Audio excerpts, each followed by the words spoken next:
Bonsoir à tous. Je me présente, David Eidelman, vice-principal aux affaires médicales et doyen à la faculté de médecine. I'm David Eidelman, vice principal health affairs and dean of the faculty of medicine. Welcome to the faculty club. For those of you who went to McGill, you may or may not have been up in this room before. This was the billiard room, and they used to actually have billiard tables in here, and people, very busy professors somehow found time to come in the middle of the day and play pool. They don't have billiard tables in here anymore. We just use it for meetings. At least I've never seen the billiard tables in many years. So tonight, thank you very much for coming, especially given the weather, which is quite a challenge. And so we have parents here from Med 1, 2, and 3. We even saw I saw Med 4, at least one Med 4 parent. And we're on a topic that I think is really, really important to your kids, to our students, which is,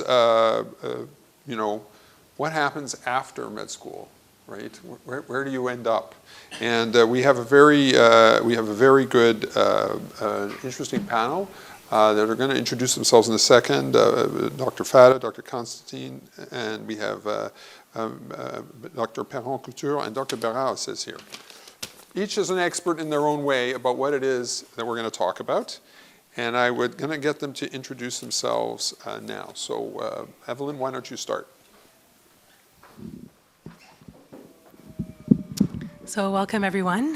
My name is Evelyn Constantine. I'm a pediatrician at the Montreal Children's Hospital, and I trained at McGill Medical School, so like your children, and then entered into pediatrics residency and completed that mostly at McGill, and then a master's in epidemiology, a fellowship in sleep medicine, and then started off on staff in 2006 as a pediatrician, clinician scientist, clinician educator. Recently, I was program director for the pediatrics residency, and in the last few years, I'm in the role of assistant dean of postgraduate medical education, and I'm here on behalf of PGME. Hi, so my name is Paula Fata. I'm a trauma surgeon at the Montreal General Hospital, and I've been working here since about 2004. I did pre-med here and graduated in 1995. And then I started my residency at McGill, and my husband was a resident outside, and I transferred to the University of Manitoba actually to complete my training, so we could save a little bit of money and cross Canada commute. I did a fellowship in trauma in Washington D.C. And then stayed there to work until I came back here, and I think since about a year after I had started, we had a lot of exciting moments at the Montreal General, sort of in trauma, but I quickly got promoted to being a program director in general surgery, and I did so for about 10 years before I took on being assistant dean for resident professional affairs, and I'm also sort of the current president for the Canadian Association of General Surgeons. So I get to work closely on workforce planning and residency planning at the Royal College, and I guess I get a sort of sense of what goes on at CARMS and matching into residency programs through a lot of work that I do at the college through the Specialty Workforce Collaborative. So thank you for having me, thank you for inviting me, and I'm looking forward to answering any questions. Hi, my name is Annette Bérard. I'm a resident, so I'm a second-year resident to the program of anesthesiology. I did my med school in Sherbrooke, and now I transferred after for residency into McGill. Hi, I'm Daphne Perron-Couture. I'm the ARM president, so basically the McGill Resident Union, part of the FMRQ for the year 2018 and 2019. I'm also a PGY4, so resident year 4 in general internal medicine at McGill. I also did my med school at McGill and was also a pre-med like Dr. Fata not that long ago. although it's starting to get a bit further away each year. I'll be there to answer your questions with the rest of the panel. Okay, so I'm the moderator tonight. I'm also a pre-med. I graduated a bit earlier than they did, though. So as the moderator, I'm going to get the conversation started. Alors, n'hésitez pas à poser les questions ou en anglais ou en français. But I'm going to start with a question in English, and I'm really going to ask the question that I've been wondering for many years. How does the residency matching process actually work? Paula, you've been identified as the person who has to answer this question. Oh, I know. Well, I think, so I mean, once a med student has had a chance to sort of identify their areas of interest, do electives and such specialties, they embark on a resident, on a match, and thanks. I think I forget myself sometimes. So basically, after they've identified their residency interest, whether it be surgery, obstetrics, internal medicine, they I think they pursue a number of electives. Usually, it's across the country. I think because we understand that CARMS is a process where there are a limited number of spots, and we have 17. Programs across the country, at least in surgery, but there's sort of around that number. So I think to get maximum exposure in the areas that they're interested in, they often sort of embark on this like trek across the country. And then I think it depends on sort of identifying what their area of interest is, not really being too narrow in their scope so that they don't necessarily put all their eggs in one basket, and then they rank based on a number of factors. I think when I was program director in general surgery, and I'd meet we would have 125 applicants for about, I'd say like 5 to 7 spots when we were lucky, and since we've seen the numbers go down, in response to need, we would then, they would identify sort of where they wanted to go based on, what they wanted in terms of whether it was an academic career, a community practice, sort of what their scope would be in the future. And a lot of times the decisions were made on where their families were, their significant others were, and I think that tends to be the driving factor in the decision making, what they've seen and where they want their career to go. And then you'd rank a program based, and I think the way CARMS works, even though there's a lot of stress, and I saw it with my own med students, my own residents applying, around this time, CARMS actually favors the people that are in the process, because by and large, invariably over 90% of applicants will get their top 3 choices. So it doesn't seem like that when you're going through the process, but if they've been smart about how they rank, and then CARMS actually favors the candidates who are applying, rather than the programs. And by and large, for the most part, you get a lot.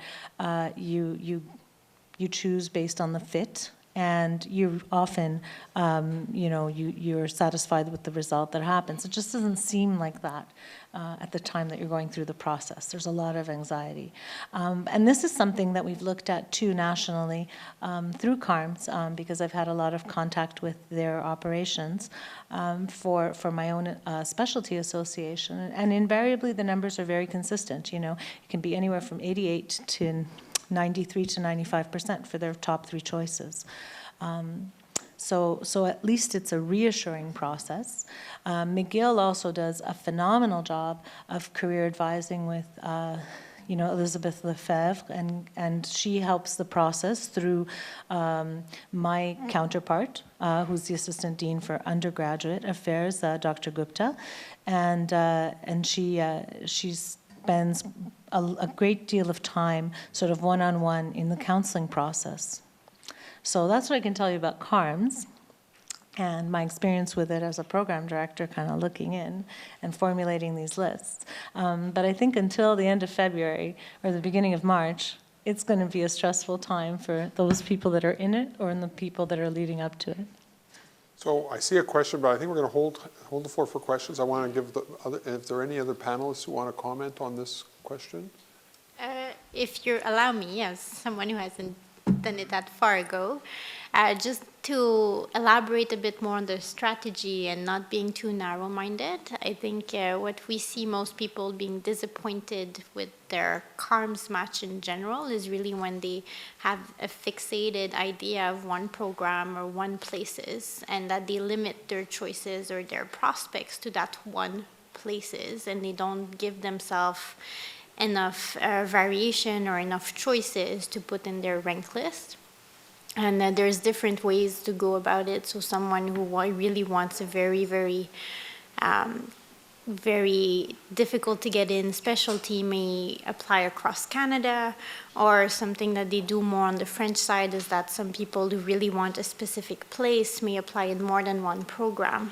Like we see more in like the Sherbrooke University or the Laval University, and I guess Annick can comment a bit better on this than me. Do you have any comment for that? Or? So for a lot of the French universities, they kind of stick to one town and they go only for this. But if your child really wants this specific program, like going across Canada and not restricting yourself is probably the better way to go for them. Okay. Do you want to ask your question now? The question is basically, given that healthcare is funded by provincial agencies, or the government is at provincial level, I'm just wondering if in each province, do the programs that are in each province, do they have an obligatory kind of reservation of positions for people from that province, or is it totally open? So I think I'm going to answer that question because that's a national policy question. So in fact, under the system, in a technical sense, there is no reserve spot, okay? But labor mobility is not completely perfect. First of all, there's a language issue, so very few, increasingly fewer, or decreasingly fewer, I'm not sure what the right way to say it is, fewer people from outside Quebec apply to Quebec than maybe 25 or 30 years ago because they know that they have to speak French, and so that limits the attractiveness. And for Quebecers, it's the same thing. Not everybody wants to apply outside the province, although in recent years, there have been more applications to outside the province from the Francophone universities, particularly Université de Montréal, than there was, let's say, 10 or 15 years ago. So I'm talking to my counterpart at Université de Montréal. She tells me there are people applying outside. And for some fields like pediatric subspecialties, there are so few positions in Quebec that if you want to do it and you don't get the one position, you have to go outside the province. So those are factors. Usually, there's a huge variation in terms of the number of positions that are available.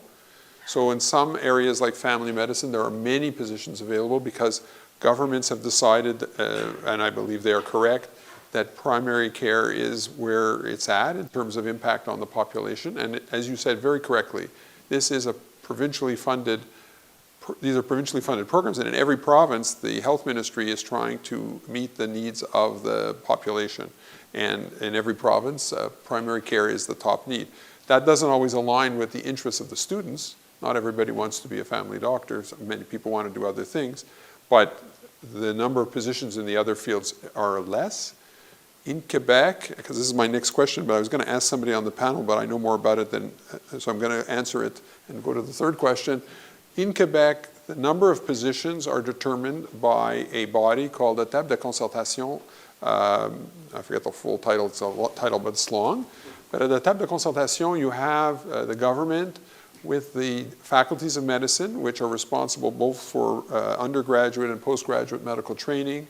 And you have the Fédération des médecins résidents du Québec, the Fédération des étudiants en médecine du Québec. You have the Collège des médecins, the Fédération des médecins spécialistes du Québec, and the Fédération des médecins omnipraticiens du Québec. So you have all the different stakeholders around the table, and they agree on the division of positions. But the whole thing is driven by a model that the government runs. And so what's happened in the last few years, because Quebec has many more specialists proportionately than any other province, is that they have cut the number of specialty positions in Quebec, hoping that most students will go to do a residency in family medicine. This has created all kinds of problems because we are short of residents in the specialties, but from the government's point of view, this is good policy because compared to Ontario and certainly compared to British Columbia or Manitoba, we have far higher percentage of specialists. And so this is a goal is to change that to make us a more normal place with a more normal balance between generalists and specialists, which is appropriate. But what it means for people who, let's say, I heard people, people want to do plastic surgery. It's a very popular surgical specialty. It's very hard to get into because there are very few positions in Canada in plastic surgery. Same thing for dermatology, to some extent orthopedics. People should know that although Quebec is very tough on the number of positions, in other provinces, notably Ontario, but also Alberta, they have trained many more people in certain specialties than there are jobs. So for example, I've been visited by people from other provinces who want a job in critical care. So the person I met was in a program in critical care where they had, I think, 6 or 7 graduates, and only one had a job in critical care. They got jobs in other things, but so in Quebec, we have much less of that because it's more carefully planned. But the consequence is that when you're a young person and you have a dream of being, a general surgeon or an orthopedic surgeon or something like this, and there are no positions, you may be very frustrated and you may have to go outside the province. I don't know if I've explained it well. Maybe get the resident perspective if what I said makes sense. It makes a lot of sense, and if I can just add one thing for the provincial limited spots. So in internal medicine, I'm not sure if you are aware, it's my specialty. I know a little bit more about it than the other ones. We have a second match in third year, which means I did a CARMS match last year to get into my subspecialty, even though it's still general internal medicine. And in those type of subspecialty for internal medicine, usually the places are limited mostly to residents from Quebec, apart from those highly in need subspecialists. So for example, if you come from Ontario and you want to become a cardiologist, you will not be able to transfer to Quebec because we have enough cardiologists, and those spots will be reserved for Quebec residents. But if you want to become an allergist, those are really much in need, so this spot will be open to an out-of-province residents at that time so that they can apply and get in. But it really depends, and it's year by year they see which subspecialty in internal medicine mostly they have enough of, and which ones they are lacking, and those that are lacking are open for outside of Quebec residents, and those that are not lacking or sufficient are usually closed and reserved for Quebec residents. So it's another thing to think about, but very specifically for internal medicine, because I'm not aware of it. It's true. This is called a contingent particulier, and thank you for reminding me about that. That's actually correct. So at that level, it is specific to a province. Yes, thank you. That was great. Now we have more questions. Okay, I'm going to go to somebody else because you already asked one. What's the difference between specialty and subspecialty? Okay, so the question is, what is the difference between a specialty and a subspecialty? And so when we say specialty, we really mean entry specialty. So the big ones are family medicine is considered a specialty by itself. Then you have internal medicine, which can go on to I'm going to get to the subspecialties, surgery, okay. And then there's a whole bunch of other ones that are direct entry, like orthopedics, plastic surgery, neurosurgery. You go directly into those programs. But in medicine and surgery, in internal medicine and surgery, when you finish the first 3 years, you can then go and do a subspecialty. So an example is I'm a lung doctor. You could be a cardiologist. You could be a general surgeon versus being a different kind of surgeon, okay? So they're like a colorectal surgeon. So those are what we mean by subspecialties, and it's absolutely correct that once you're in there, then the Quebec is quite specific about how many slots they want in those things. And in fact, for some disciplines like neurosurgery, there are very few slots in Quebec, okay? I mean, it doesn't really matter. It's like 2, one. Yeah, actually, some of them not to, but are on alternate years. Like if you take cardiac surgery, they don't get a spot every year. So, you really have to kind of plan ahead if that's something you're interested in, because McGill gets a spot every alternate year. Yeah, so for some disciplines, there are very, very few slots. And that's, and that actually reflects, in fairness, it reflects the labor market. Because if you take cardiac surgery, for example, when I was training, cardiac surgery was the biggest special discipline in surgery because bypass operations were the most common operation being done. Now, because of advanced technology and interventional cardiology and so on, it's much less frequently done. You still need cardiac surgeons, but you need them much less frequently. So, of course, they don't want to train a lot who will then not have any work to do. Okay? So we're gonna move on. I hope I've answered those questions. And I think this question is for Evelyn, is how are students being prepared for residency? So as Dr. Fato was mentioning, our UGME, our undergraduate medical school, has some multiple services and support systems to prepare the students for residency. So there's a career advisor, there's the assistant dean of student affairs, as well as different orientations to CARMS, the CARMS process, interviewing process, sort of trial runs and assistance with CVs and their application. And in terms of as they're getting into residency, our programs, the different residency programs will interview the students and will provide orientation to each of their programs and provide sort of a picture as to what it would be like in that program, in that specialty, and in the field as their career. So there's a lot of support at McGill that will help them through the entire process, and there's also the Well Office. That's there for the students. The Well Office is an office run by the assistant dean as well as counselors and other support systems to help the students through this sometimes challenging process. There's a lot of paperwork, there's a lot of deadlines and aspects that they have to make big decisions for the next few years of their lives. So the Well Office is there to support them from the counseling perspective if needed. Yes? What's the timeline and what are the deadlines? Like, about when should they know, when should they have? Can I jump in? Sure, of course. So the timelines for medical student in general starts just after ours that I did last year. So it usually starts in November when they fill in their papers, okay, and put everything on the CARBS website. So that means of their fourth year. It starts in the fourth year, yes, of the fourth year. So they put their CV in, they put all the elective that they did, which hospital they visited.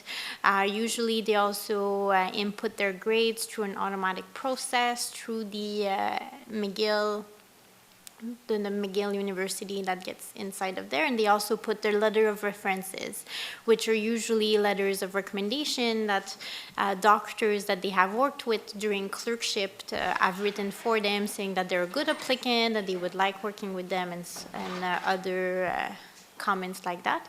That's also where they're going to put their research experience as part of their CV, or if they have published or something like that. And it's all part of that process, which, if I remember correctly, they need to have all their papers in by early December. And correct me, Dr. Fada. Yeah, I think it's the first week of December, usually December 4th. I think they may be maybe end of November, but.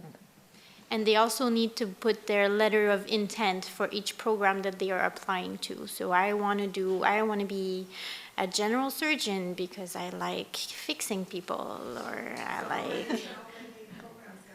So they have, it's per fee. So usually, unless it's changed from when I was there, and you can correct me, Annick, but it was 4 programs? Yeah, 4 free programs. You have 4 free programs, and then it's unlimited as long as you pay a bit more to the CARM system. And I do not remember the fee you need to pay. I think it's It's like $30. $30. $30 per Yeah, program. per extra program. And then you can do almost unlimited. I have a friend who in general surgery who applied to all 17 programs in the country of Canada. So you apply to 4 for free And then $30 it's for extra. each additional. Exactly. And then can you, like, I don't know if, like, can you apply to the States in the same way? So the States is a different process. So there is the CARMS process and there is the States process. And then it depends which one happens first, because as soon as you get matched, you have a legal contract to that residency spot. So if the Canadian CARMS happens before the state ones and you wanted to go to the States but you match in Canada, you are to Canada. They communicate with each other. Yeah. And you could, and so that if you match in CARMS, you cannot go to you cannot be an ARS, which is the American system. Yeah. Typically, which one is first? The Canadian. But you do the States just in case you don't match the Canadian. So the reality is to match in the United States is quite difficult, and relatively few Canadians actually apply to the United States. There's actually more Americans who apply to Canada now, not so much in Quebec, but mostly in Ontario, than there are Canadians who apply in the United States. Because the United States has the same problem of insufficient number of residencies as we do. It's not a Canadian problem. Both countries have that problem.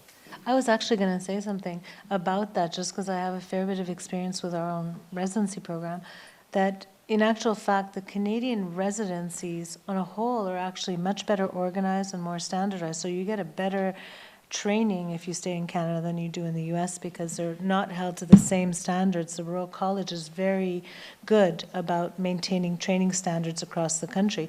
And the other thing that's a little bit potentially dangerous about the US is they haven't really eliminated the preliminary spots. So there are two kinds of residency spots. There's a preliminary spot and a categorical spot, and they've maintained this in surgery. I'm not sure across the entire specialty, but that means that if you get accepted in the U.S. into a residency spot, you're conditionally accepted every year. So, and you keep competing for it. So that's actually quite a dangerous thing. So our residencies, I think, in the way that we organize ourselves, are actually quite good. So I'd encourage medical students to stay in Canada. I think where the U.S. is very good is when you embark on a subspecialty or you have a very specific training that you want to get out of it, which, in my case, for example, trauma, is better in the U.S. than it is in Canada. So that, but that's a very late decision. But for a preliminary or a basic residency, in medicine or surgery or pediatrics, it's far better training to stay in Canada. The question at the back, over there. Oui. Ah oui, effectivement. Oui, If I il can faut just- continuer la conversation là. If I can just add something to Dr. Fada, also the Royal College is recognized internationally, and correct me if I'm wrong, but it's a very well-known establishment Yes. to recognize medical specialty and people who are trained under the Royal College. To finish the timeline, so we're early December, so all your papers should be in. And then at that point, the program starts reviewing all of the papers. And usually there's a little leniency for the reference letter to get in. So they can review your files before the reference letters are open to give the time to all the referring doctors to be able to upload them, as the student himself or herself will never see the actual letter. It's directly uploaded to the CARMS website. And then at that point, you start having interview requests, which some programs are very, very early and may give them before the holiday leaves, but most programs give it after the holiday leaves, unless it's dramatically changed in the past few years. Wonderful. And at that point, then it's the interview session, which we are in right now. So it's usually end of January, early February at the latest. It changed a bit depending on the year. And then it's the rank order. So they have a set date so that the applicants can put their first choice, second choice, third choice, and it's by program and city. Each program is one. So if they apply to all 17 programs of general surgery in Canada and they're okay to go to any of those 17, then they can rank all 17 from 1, 2, 3, 4, 5. If there is one program that they went there, they do not want to have anything to do, they do not want to go to Newfoundland, for example, then they should not rank that program, because if it is on that list and they get matched to it, they have to go. So if they do not want to go, they don't put it on their rank order list, and that's the personal decision that the applicant makes. And the program makes the same list on their own, so they make, I want this person, this other person, that other person, in rank order of who they want most, who they want less. And if they don't want someone, they don't put it on the list. They don't put him or her on the list. And then at the end of all that process, there's set dates, and then the match happens on one day, and it usually favors the applicant. So if an applicant was a superstar and wanted general surgery, first choice at McGill, and McGill put him first and UDM put him first, he's going to go to McGill, because the applicant said he wanted to go to McGill. Even if, for example, if McGill had put him second and UDM had put him first, he would still go to McGill because that's what the applicant wanted. Okay, I think one more question, two more questions, and then we're going to go to the next question. Do the students rank the schools they haven't been interviewed with? They can. They can? They can. It's rare that they match to it, but it's been heard of university just putting everybody that's ever applied. And I mean, if you don't rank it, for sure you won't go there. But it's a strategy you could. It's a strategy you could. How successful it is very disputable, but it's not impossible. A question in the back, and then over here. Thank you. For a McGill student that decides to do residency in the United States, how easy or difficult is it for that student to come back to Canada, but more specifically Quebec, and vice versa? So that's a very good question. It turns out if a person has done their medical school in Quebec, or Canada in general, they usually can be allowed to come back. But remember that residencies are not as portable as medical school training. And depending exactly on what the specialty is, sometimes the training is not exactly the same. So internal medicine is an example. It's a 3-year program in the United States. It's a 5-year program in Canada to get the full training in internal medicine. And so just because it has the same name doesn't mean it's the same thing. For some disciplines, it's perfectly transportable. For others, it's not so. And you know, it's up to the Collège des Médecins to do an assessment of the person's training to see if it's transferable. And sometimes people will have to do their Canadian exams. Okay, just because you train in the United States, even if you pass your American exams, you have to do your Canadian exams. It's the same the other way as well. And in fact, for the United States, we used to have much more transportability to go to the United States for early training. It's less the case now. They're more resistant to taking, because they have a shortage of spaces, they're more resistant to taking people from Canada, even though we have the same accreditation for the medical school, because they're favoring Americans. So I know this happened to my son-in-law, so I'm very, very much aware of how this works. And it's an issue. It depends on the specialty. So some specialties have more place, and it's not a problem. We've had, of course, graduates go to places like, I don't know, Harvard or Stanford or places like this and do very well, but there's very few of them.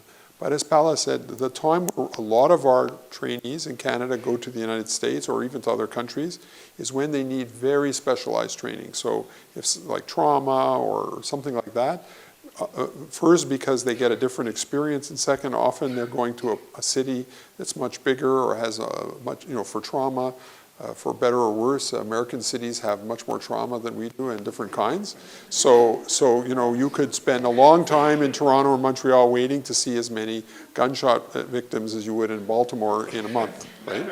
So that's just, so sometimes people go somewhere else to train because they're going to get an exposure they can't get here.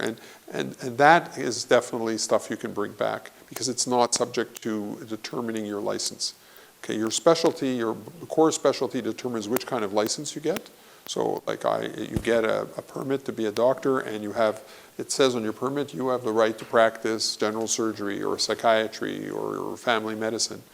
That's not the case if you go and become an expert on plastic surgery of the large toe of the right foot. If that's your specialty, that's an extra. I think there was another question. Just a timeline of when you get back from What's the date? It's usually first or second week of March, and there's a specific date. Everybody learns at noon. Usually classes are canceled and there's a big party at the end. Yeah. So keep in mind that there's 2 cycles to the match, at least 2 cycles. So on that day, there are always unmatched people. Most of those people will match on the second round, which is a couple of months later. People have a chance to go and interview in other programs and so on. So although that is the end of the story for most students, the vast majority, there's still some students who will match in the second round. And sometimes positions are found for people even after the second round. Okay? So the total number who don't match is much less than what you would read on after the first match. In fact, we don't ever publicize the numbers at that point because they always look much worse than they will by the end of the process. But this brings us a question, a very, very important question that I want to make sure we don't miss, is what happens if a student doesn't get the residency they want or doesn't match? What are their options? So I'm going to put this out. I think maybe this is for Paula to address. Well, I think, like I said, most people do get their top 3 choices, which is a good thing. And then, there is an availability for the second match. And then by then, I think, it's very clear sort of where positions are. We're able to look at unmatched spots and what specialties, and then give candidates the ability to interview. And by then we will have hopefully, increase the match rate.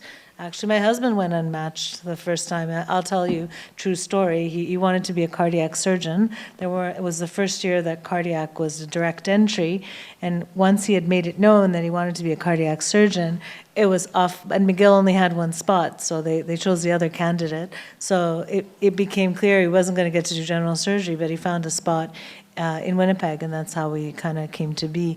After a few years, we joined up together. But so there was always like the opportunity to find other spots in the desired specialty. I think you have to decide. The city and the program's important, but by and large, in Canada, I think that a lot of training programs are equivalent, whether you do, surgery in BC or Saskatchewan or, Memorial in Newfoundland. You're going to get very good training and you're going to be very competent at what you do because, again, the Royal College really looks at the training standards closely. So then it becomes thinking about what is important to you as a specialty or to your child as a specialty or, a residency spot over sort of the city. And there are choices to be made. So there's that second match, I think, really addresses a lot of the small percentage of people that have gone unmatched.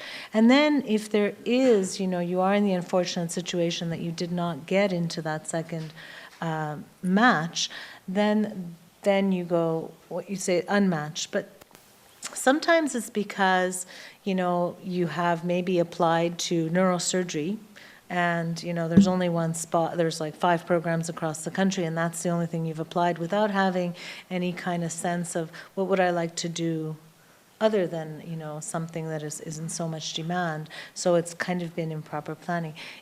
If though you are unmatched, there's opportunities to do research. There are opportunities to do graduate work. I have invariably, because I see a lot of residents or residence med students that have gone unmatched because the surgical specialties have sort of dwindling numbers. I do get the opportunity to see and counsel med students that haven't matched and will do sort of work with a mentor. And that becomes a very valuable process because they get an opportunity to do clinical research, to publish, to improve their CV, and they get to work with someone who can advocate for them, in the following year. But they get a skill set that becomes very useful and portable when they're entering their residency. And I think at that point too, what is very important is they get to see other places across the country and not to kind of stay very narrow. The kinds of people that I see that have trouble in sort of even the second matches are because they've kind of been very, very narrow in their choices. And I think that, once you kind of plan ahead, you can avoid it. But if it does happen, it doesn't mean that, you know, that the candidates are very, very good. I think when you've reached and you've gotten into medical school, everyone is great, and it becomes sort of a really difficult decision between one or the other. But I think at that point, you kind of link up with someone in the field you're interested in and use them, and they can be great role models and mentors, and help them build your CV and build your sort of your career moving forward. Anybody else want to comment on that? I'll just add something to, oh yes, go ahead. If, say one gets accepted in his specialty and then he changes his mind, is a switch possible or easy or? I was actually going to address that, but go ahead. Go ahead. Do you want me? Or? Go ahead, and I'll add to what you say. Sure. So coming from the FMRQ point of view, and usually it is doable, but it is not easy.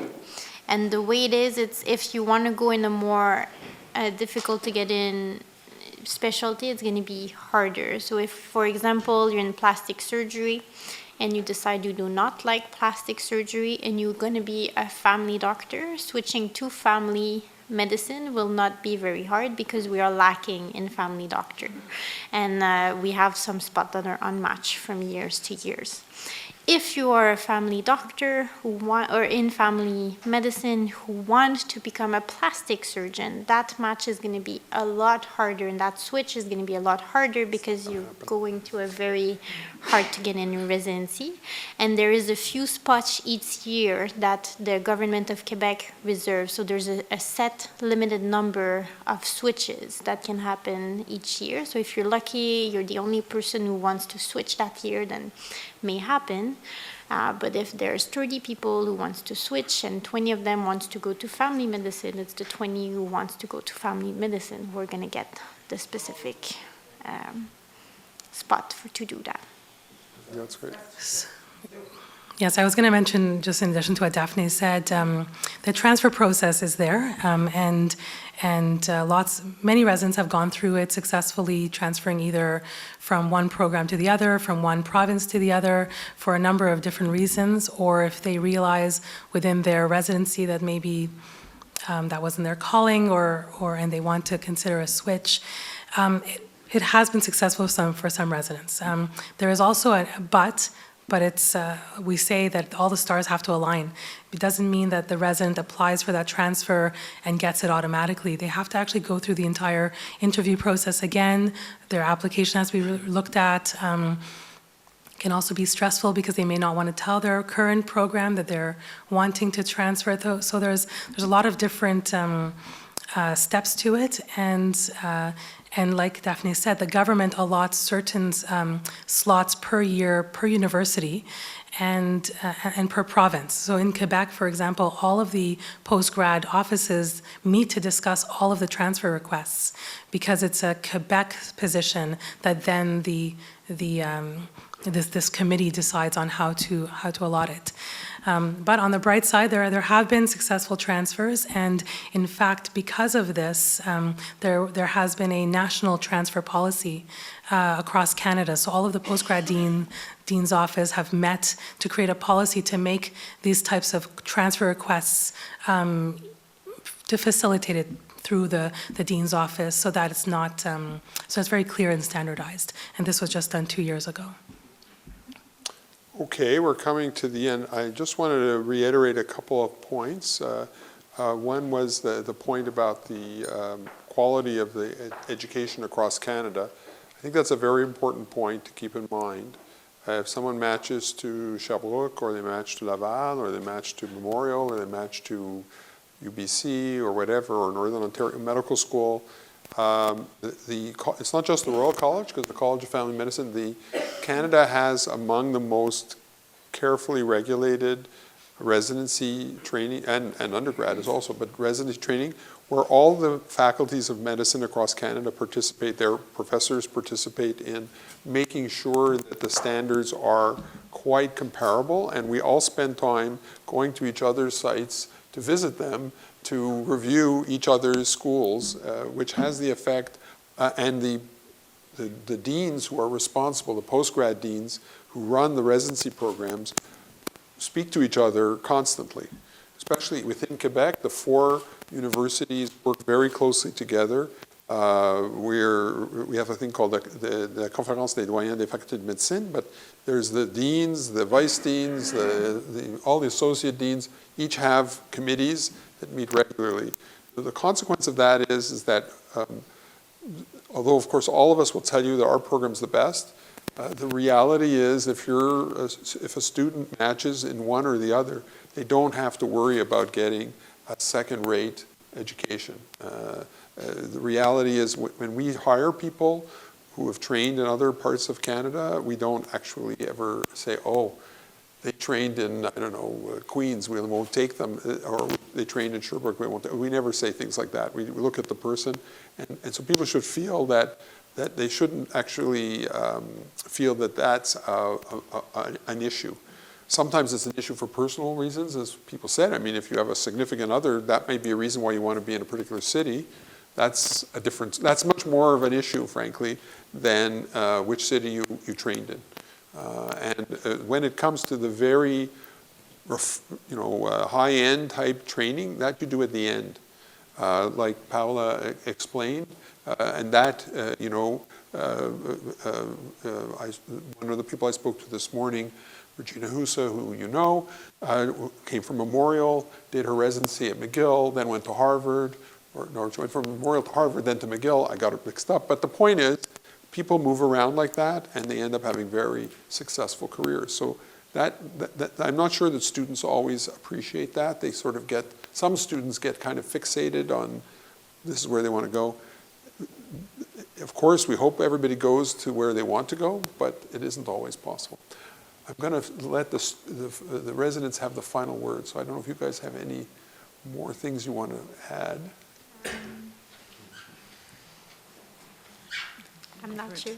Go for it.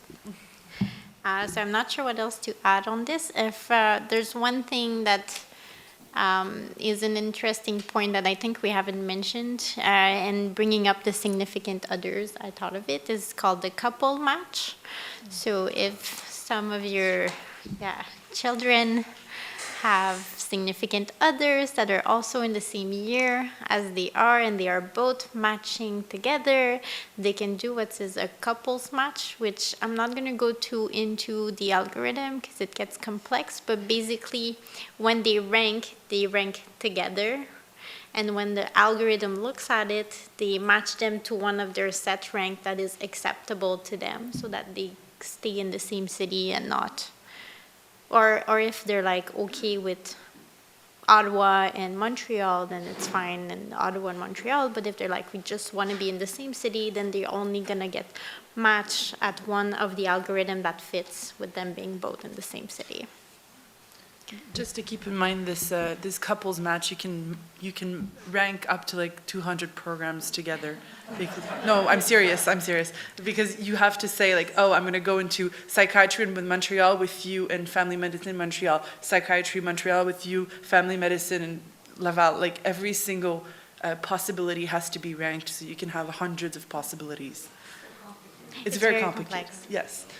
Some people do it though. Yeah. So I'm going to, first of all, before I thank everybody, I'm going to tell you that this sounds complicated, and the algorithm to actually do the match is run by a small company which is made up one guy in Toronto who licenses this both in Canada and the United States. So actually the actual match takes place in an obscure location in Toronto, both the American match and the Canadian match.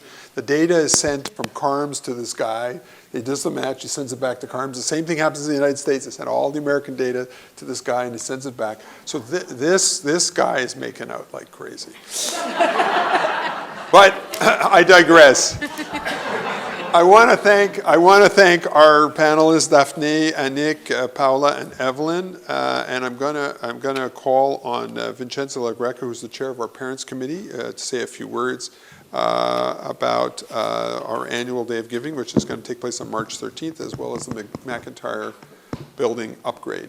Vincenza. Hello, everyone. My name is Vincenza La Greca, and I'm chair of the McGill Medicine Parent Committee. And I'm the proud mother of Sabrina Nolan, who was in the class of 2019. She's graduating this year, and I'm absolutely stunned of how quickly time went by. Thank you all for joining us, and thank you to the panelists. The discussion was very timely because the class of 2019 is going through interviews right now, and I can assure you, notwithstanding what they said, it is very stressful for the parents. But I am extremely confident that McGill, which is one of the top-ranked medical faculties in the country, is doing an exceptional job of preparing our children for this next step in their medical education and really for a brilliant career in medicine. For those of you that were at the new parent cocktail last November, you will recall that we spoke to you about a fire that broke out at the McIntyre Medical Sciences building last July 13. This iconic building was damaged in various parts, including the Osler Library of Medical History and the cafeteria.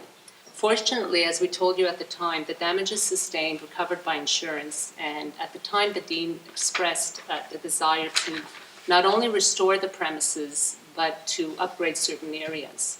So at our parent committee meeting last September, we decided to support the dean's initiative and for our second Friends and Family campaign to raise funds to restore the cafeteria area and the McIntyre building. In fact, we have some preliminary plans to show you what we really hope to achieve with these improvements in the cafeteria. Arnav? Hi, I'm Arnav Manchanda. I work in the development office. Just a couple of minutes of your time. I first want to thank everyone who has already donated to this campaign, but I just wanted to show you a few images hot off the press. So those of you who may or may not have been in McIntyre, it's a round building. So on the north side facing the mountain, on the 5th floor, there used to be a cafeteria. Then it burnt down. And it wasn't really that great. There's some big tables and uncomfortable chairs and a tiny sort of, not even a cafe, just a place to buy sandwiches and cookies. So I was told that there is a project, hopefully to be completed by early next year, perhaps January, I'm not sure, to not only restore it, but to upgrade it. And for that, we need your philanthropic support. If you do decide to donate to the McIntyre Upgrade Fund for this year, this is the project that you will be supporting. So thank you. Thank you, Arnav. So we're appealing to our friend and family community to help us raise funds to upgrade these facilities, and these improvements will directly affect or impact your child's time at McGill. I'm really pleased to tell you, as Arnav said, that since last fall, a number of parents have donated to our campaign, but unfortunately we have not yet reached our target. And I would ask you, please join us in supporting our faculty and our children. There's a donation table at the back, as Arnav said, and there'll be members of the advancement team there to answer any questions that you may have. I hope that we can count on your generous support to help us make this Friends and Family campaign a success, and thank you again for coming. Well, thank you, Vincenza. I want to recognize Vincenza for her wonderful leadership of the Medicine Parents Committee. She's done a fantastic job. Alors, merci à tous pour votre présence ce soir et ça termine l'événement officiel, mais si vous avez d'autres questions, vous pouvez les poser pendant le cocktail. Thank you very much for being here, and thank you for your questions. We're going to now finish up, and if you have any other questions, please don't hesitate to ask us during the cocktail, and enjoy the rest of the evening. Thank you very much.